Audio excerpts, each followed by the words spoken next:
مرتضی بھٹو کے اہل خانہ اور ملازمین نے باہر نکل کر دیکھنے کی کوشش کی مگر پولیس کی نفری نے انہیں روک دیا۔ ہاسپٹل میں اہل خانہ کی آمد کے 1.5 گھنٹے بعد تک بھی مرتضی بھٹو زندگی اور موت کی کشمکش میں مبتلا رہے۔ میر مرتضی بھٹو شدت تکلیف سے بہت دیر تک کراہ تھے اور شدید دشواری کے باوجود سانس لینے کی جد و جہد کرتے رہے۔ ہاسپٹل لائے جانے کے قریباً 2.5 گھنٹے بعد بہت زیادہ خون بہ جانے کی وجہ سے میر مرتضی بھٹو کا دم اکھڑنے لگا اور کوئی 11:30 کے لگ بھگ بھٹو خاندان کا یہ سپوت زندگی کی آخری سانس لینے کی کوشش کے دوران دم توڑ گیا۔ ہلاکت کی تصدیق ہوئی تو ہاسپٹل میں کوہرام مچ گیا۔ مرتضی بھٹو کے خاندان، چاہنے والوں اور کارکنوں کے بین سے ہاسپٹل کے در و دیوار لرز رہے تھے۔ مرتضی بھٹو کے دم توڑ دینے کے قریباً 1 گھنٹے بعد اس وقت کی وزیر اعظم اور ان کی بہن بے نظیر بھٹو بھی ہاسپٹل پہنچی۔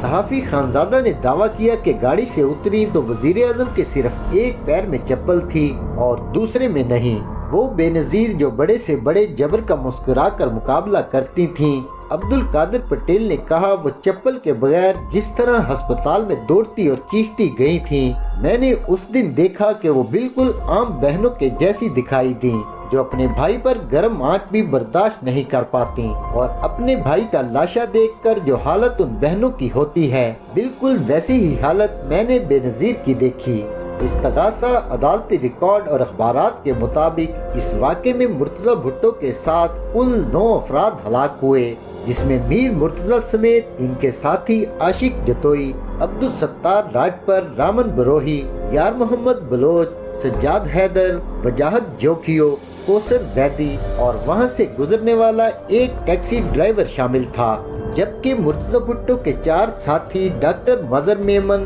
اصغر علی، محمد ایاز اور محمد اسماعیل، جبکہ 2 پولیس افسر حق نواز سیال اور شاہد حیات زخمیوں میں شامل تھے۔ واقعے کے بعد پولیس نے ایس ایچ او کلفٹن حق نواز سیال کی مدعیت میں سرکار کی جانب سے FIR درج کر کے تفتیش شروع کر دی۔ اس واقعے کے بعد پہلے شہر میں خوف اور افسردگی کی فضا چھا گئی اور ایک سوگ کا ماحول طاری رہا، جبکہ عوامی حلقوں اور پھر اخبارات میں سازشی نظریات نے جنم لیا۔ کسی نے کہا کہ پہلی گولی قریبی درختوں سے چلائی گئی، کسی نے کہا کہ کوئی کسی چھت پر تھا جہاں سے پہلا فائر کیا گیا۔ کہانی کی پرسراریت اس وقت اور بڑھ گئی جب ایک مہم کی طرح اس واقعے کے بارے میں مختلف اخبارات کی پالیسی کے تحت سنسنی خیز خبریں اور غیر تصدیق شدہ یا قیاس آرائیوں پر مبنی مواد شائع ہونا شروع ہوا۔ ذرائع ابلاغ میں بحث ہونا شروع ہوئی کہ ASP شاہد حیات اور SHO حق نواز سیال کو آنے والے زخم خود ساختہ ہیں،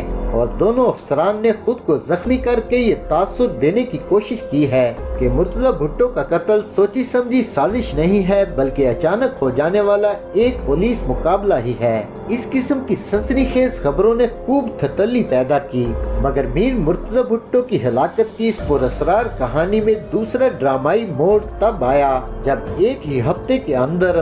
SHO حق نواز سیال گارڈن پولیس لائن میں واقع اپنی سرکاری رہائش گاہ میں انتہائی پراسرار انداز و حالات میں مردہ پائے گئے۔ بستر پر لیٹے حق نواز سیال کی کرپٹی پر انہی کی پستول سے چلائی جانے والی گولی جان لیوا ثابت ہوئی۔ اخبارات نے اس ہلاکت کو بھی انتہائی پراسرار قرار دیا، جبکہ پولیس اور حکام نے اسے خودکشی قرار دیا۔ اس کہانی کی تیاری میں مدد کرنے والے تمام افراد نے بھی پولیس ہی کے موقف سے اتفاق کرتے ہوئے اسے خودکشی قرار دیا۔ سابق DIG شعیب سڈل نے کہا کہ مرتضی بھٹو کی ہلاکت کے بعد پولیس اہلکار نہایت خوفزدہ اور دباؤ میں تھے۔ اگلے ہی روز حق نواز سیال میرے دفتر آیا تو اس کی شکل بالکل ہی زرد ہو چکی تھی، حالانکہ اس نے بڑی بڑی مونچھیں رکھی ہوئی تھی، مگر وہ بہت خوفزدہ اور پریشان دکھائی دے رہا تھا۔ وہ یہی کہتا رہا کہ سر وہ ہمیں چھوڑیں گے نہیں، میں انہیں جانتا ہوں۔ حق نواز سیال کا اشارہ الذوالفقار کے مبینہ ارکان کی جانب تھا۔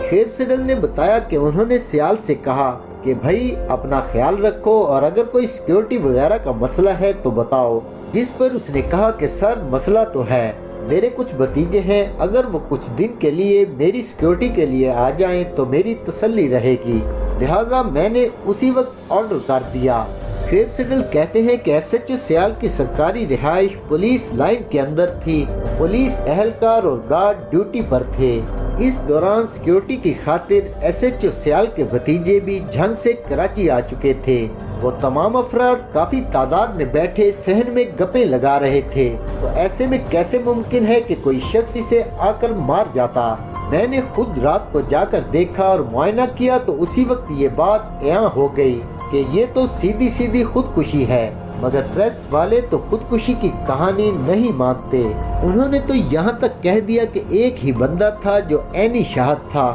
انہوں نے اس کو بھی ختم کر دیا ہے۔ شاید مرتضی بھٹو کیس بر صغیر کی پولیسنگ کا تاریخ کا وہ واحد کیس ہے جس میں ایک ہی کیس کی 3 FIR درج کی گئیں۔ استغاثہ کے ریکارڈ اور حقائق کے مطابق پہلی FIR وہ تھی جو سرکار کی مدعیت میں SHO کلفٹن حق نواز سیال کی جانب سے درج کی گئی۔ دوسری FIR مرتضی بھٹو کے ذاتی خدمتگار نور محمد کی جانب سے اس لیے درج کروائی گئی کہ مرتضی بھٹو کے ساتھیوں کو پولیس کی جانب سے درج FIR کے متن سے اتفاق نہیں تھا۔ اسی دوران میر مرتضی بھٹو کی بیوہ غنوہ بھٹو نے اپنے وکلاء کی مدد سے عدالت سے رجوع کیا اور قانونی ماہرین پر مشتمل مشیروں کی تیار کی ہوئی ایک قانونی درخواست پر عدالت نے تیسری FIR درج کرنے کا حکم صادر کر دیا۔ رجوع کرنے پر ہائی کورٹ نے غنوہ بھٹو کی جانب سے دائر پٹیشن پر کارروائی کرتے ہوئے تفتیش کراچی پولیس کے تمام افسران سے واپس لینے کی ہدایت جاری کر دی۔ پولیس افسران پر عدم اعتماد کا اظہار کرتے ہوئے